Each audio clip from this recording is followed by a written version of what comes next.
কয়েবার আস্তে কইরা মাথা নিচের দিকে দিয়ে মুসলমান ভাইয়েরা, বাস্তবতা দেখুন। একজন আলেম দেখে একজনে ধমক মারে, আর একজন আলেমের পক্ষে দাঁড়ায়। যারা আলেমকে ভালোবাসে, নবীর ওয়ারিসকে ভালোবাসলো, তারা নবীর সুপারিশের আশা করতে পারে। আর আলেমকে দেখলে বন্ধু যারা তিরস্কার করো, ভালো লাগে না, তোমাদের কপাল পুড়ে গেছে, নবীর সুপারিশের আশা করা যায় না। রাসূলুল্লাহ সাল্লাল্লাহু আলাইহি ওয়াসাল্লামের সময় যারা মুনাফিক ছিল, ওই মুনাফিকগুলা আল্লাহর হাবিবের সাহাবীদেরকে লক্ষ্য করে কি বলতো শুনুন। তারা যা বলতো আল্লাহ সেটা কোরআন শরীফে বলে দিলেন। ইয ইয়াকুলুল মুনাফিকুনা ওয়াল্লাযীনা ফী কুলুবিহিম মারাদ গাররা হাউলাই দীনুহুম। মুনাফিকরা বলতো, কথায় কথায় নবীর কথা বলো, রাসূল যা বলে তা মানার জন্য দৌড় মারো, রাসূলের পিছনে পিছনে চলো। কেন? এত দরকার কি? আমরা তো মুমিন, আমরা কি এত করি? কথায় কথায় ইসলাম, সংসদ ভবনও ইসলাম, সচিবালয় ইসলাম, হুজুর পাইছেনটা কি? ইসলাম কি আমরা কম বুঝি? নামাজ পড়ি, রোজা রাখি, মসজিদে বেতন দেই না হুজুরের, সবই তো করি। আপনারা আসলে মৌলবাদী, তাই সব জায়গায় সব খোঁজেন। ঠিক না বে ঠিক? এমন কিছু লোক আছে না নাই? ভাইরা আমার, যারা ইসলামকে সব জায়গায় মানতে চায় তারা হয়ে যায় জঙ্গি, তারা হয়ে যায় মৌলবাদ।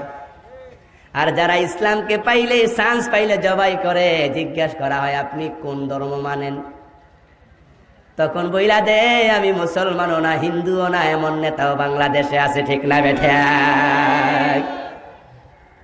আমি মুসলমানও না, তাহলে এটা কিতা? এটা নিরেট মুনাফিক। ঠিক না বেঠে? দূষিত মুনাফিক।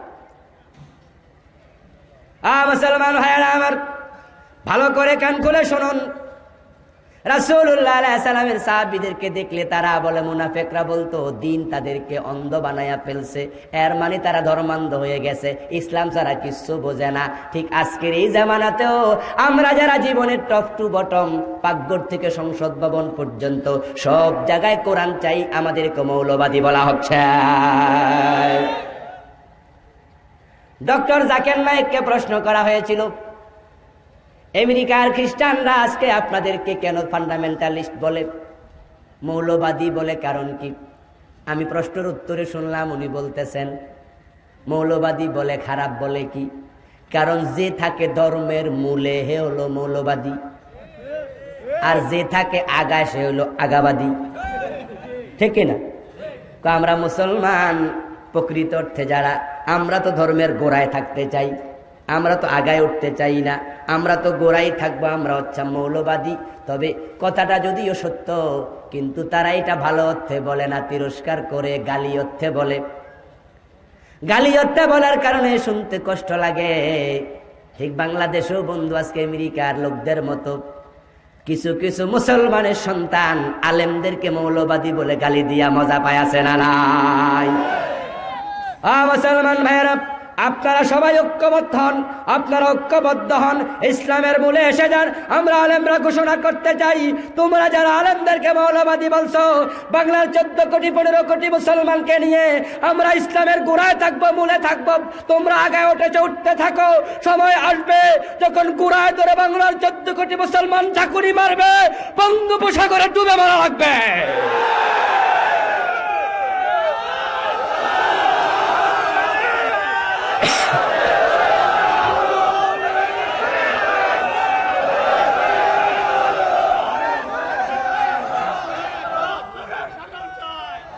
ভাইয়েরা আমার, মুসলমানরা যদি ঐক্যবদ্ধ থাকে, এগিয়ে যেতে পারে সামনে, তাহলে আল্লাহর সাহায্য মুসলমানদের কাছে ধরা দেবে, সন্দেহ নাই।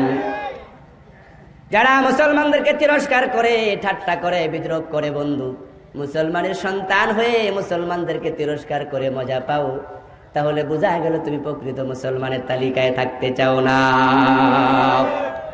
এই অবস্থা আপনাকে সিদ্ধান্ত নিতে হবে, আপনি আসলে কার সাথে থাকতে চান।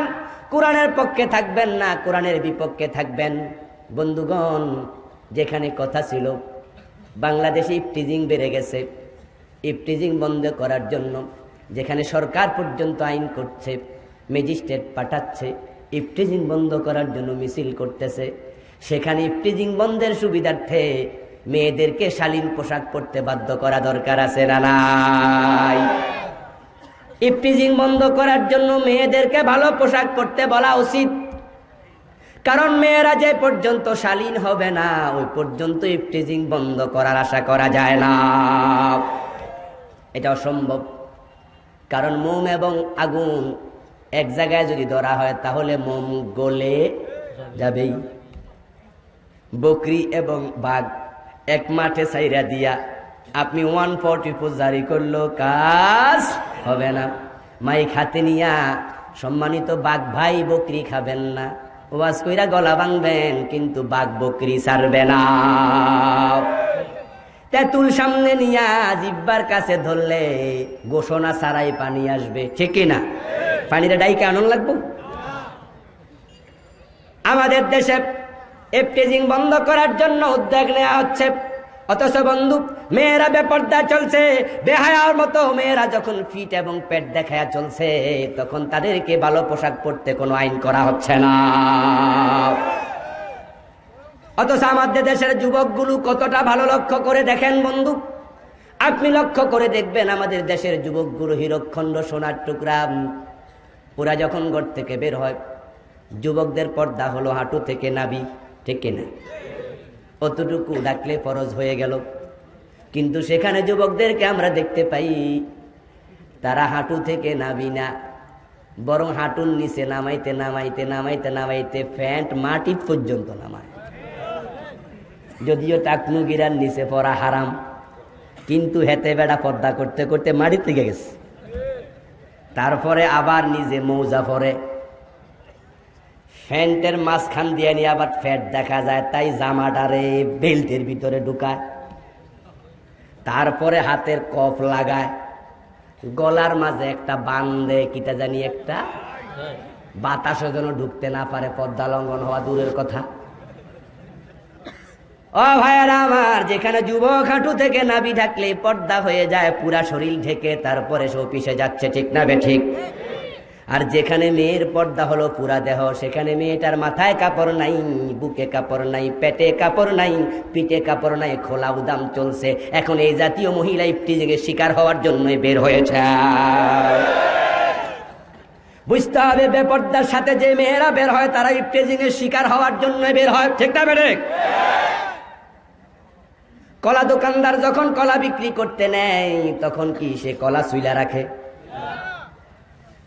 যদি কোনো দোকানদার কলা চলে বুঝতে হবে এটা বেচার উদ্দেশ্য নাই, ঠিক না বেঠিক?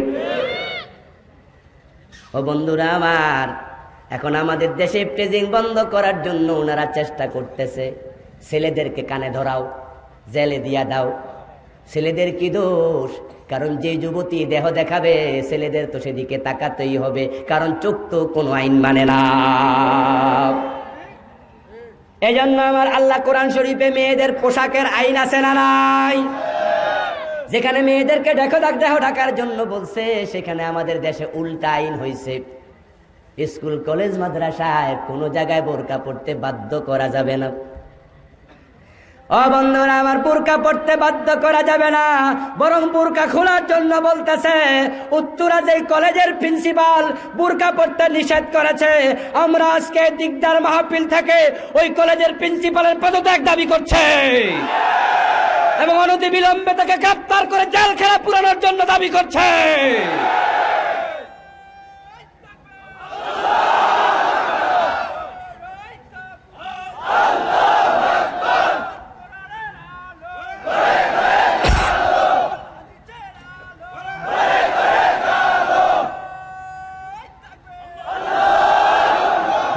আমরা জানি না আমাদের আওয়াজ কি পর্যন্ত পৌঁছবে, আমরা জানি না আমাদের দাবি কতটুকু পূরণ হবে, তবে দুনিয়ার কারো কানে পৌঁছুক আর না পৌঁছুক আল্লাহর কানে পৌঁছেছে, ঠিক না বেঠে?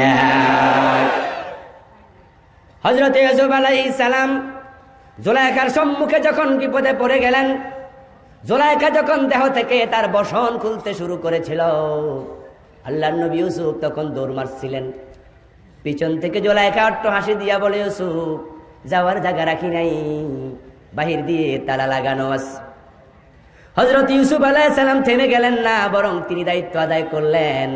কারণ তিনি জানতেন আস-সাইয়ু মিন্না ওয়াল ইতমামু মিনাল্লাহ, চেষ্টা করার মালিক আমরা আর সফলতার মালিক আল্লাহ, পূর্ণতার মালিক আল্লাহ, ঠিক কিনা? এই জন্য ইউসুফ আলাইহিস সালাম যখন দরজা পর্যন্ত দৌড়ায়া গেলেন, তখন বাহির থেকে দরজা নিজে নিজে খুলে গেল। এই জন্য আমরা জানি না আমাদের দাবি কোথায় পর্যন্ত পৌঁছবে, তবে আল্লাহর উপর আমাদের আস্থা আছে। আমরা যদি এগিয়ে যেতে পারি, অবশ্যই নাস্তিক মুনাফিকদের জায়গা বাংলাদেশে আর হবে না। আল্লাহ সাহায্য আসবেই। ভাইয়ারা আমার, আজকে যদি ম্যাজিস্ট্রেট না পাঠায়া বরং কোরআনের ছোট্ট একটু আইন করে দিত, পর্দা কায়েম হয়ে যেত। সরকার যদি কালকে সকালে ঘোষণা করে দেয় আগামী দিন 10টা থেকে বাংলার কোনো মহিলার বেপর্দা বের হওয়া যাবে না, বোরকা পরা লাগবে, সৌদি আরবের মতো, ঠিক কিনা? যদি সকাল 10টায় আইন হয়, 11টা থেকে সকল মেয়েরা বোরকা পরে বের হয়, ম্যাজিস্ট্রেট লাগবে না, পুলিশ লাগবে না, সেনাবাহিনী লাগবে না, বরং বোরকা পরলে ইফটিজিং বাংলা থেকে এমনি বিদায় হয়ে যাবে। ইফটিজিং বন্ধ করার জন্য বোরকা দরকার আছে না নয়? অনেকে আবার বলে বসবেন, হুজুর এটা এত সহজ নাকি? বোরকার আদেশ করলেই তো বোরকা পরবে না, অনেকে তো আইন মানবে না, আবার ম্যাজিস্ট্রেট লাগবেই, ধৈরা ধৈরা জেলে পুরাও। এখন জেলে যদি এত বিড়ি নিয়ে ঢুকায়, তাহলে ভাত রানবো কেডা? কি মুসিবত আছে না? বেড়াই তো ভাত রান্দা খাওয়া লাগবে, জেলখানায় তো আবার মহিলা মহিলা চুলাচুলি করব। আমি বলি বন্ধু, না না না, ম্যাজিস্ট্রেটও লাগবে না, বাড়িতে আপনি ভাত পাকানোর টেনশন করেন না, এবং সেখানে চুলাচুলির টেনশন দরকার নাই। সরকার যদি সদিচ্ছা থাকে, ও আইনটা করার পরে 3 দিনের জন্য আলকাতরা কর্মসূচি ঘোষণা করলেই চলে। ট্রাফিক পুলিশদেরকে শুধু বইলা দেবে, ও ট্রাফিকেরা আজীবন বাঁশি লইয়া থাকছো, আগামী 3 দিন একদিন আলকাতরা ওরাইখো। সরকারের আইন, যে মহিলা না মাইনা পেট দেখাবে, একটু পেটে 1 টাকার আলকাতরা লাগাইয়া দিও, বেশি লাগতো না, ঠিক না? 1-1.5 টাকার আলকাতরা, কপালের মাঝে 1-1.5 টাকার আলকাতরা লাগাইয়া দিও। 3-4 জনকে লাগাইলে বন্ধু, এ 3 জন দৌড় মারবে সামনের দিকে, 40 জনের কইব আপা সামনে যাইয়েন না, লক্ষণ বেশি ভালো না। এখন আমার ওয়াজ আপনাদের কাছে কি লাভ? আপনারা তো পর্দা করেন, যারা পর্দা করলো তারা ওয়াজ শুনলো, যারা পর্দা করে না তারা তো ওয়াজেও আসে না। তাদের জন্য আইন দরকার আছে না নাই? এজন্য ভাইয়ারা আমার, আল্লাহর আইনের পক্ষে আসুন। টিটকারি দেবেন না, আলেমদেরকে টিটকারি দেয়া ভালো না, বরং কোরআনের পক্ষে যারা আছে তাদের সাথে বন্ধুত্ব করুন।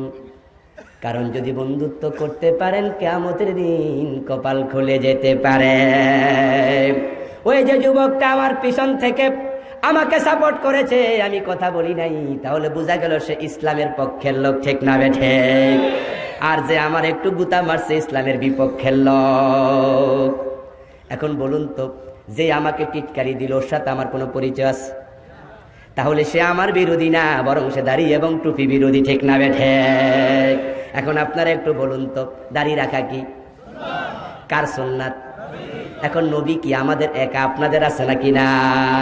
যদি নবী আপনার আমার একা না হয়, সবার নবী হয়, আপনার নবীর সুন্নাত যেখানে অপমানিত হবে, সেখানে আপনার প্রতিরোধ করা বাধ্যতামূলক, ফরজ হয়ে যায়, ঠিক কিনা? আসুন বন্ধুগণ, আমরা আমাদের জীবনের সব জায়গায় আল্লাহর কোরআনের পক্ষে এসে যাই, নেফাকি পরিত্যাগ করে আল্লাহর জমিনে আল্লাহর রাজ কায়েমের জন্য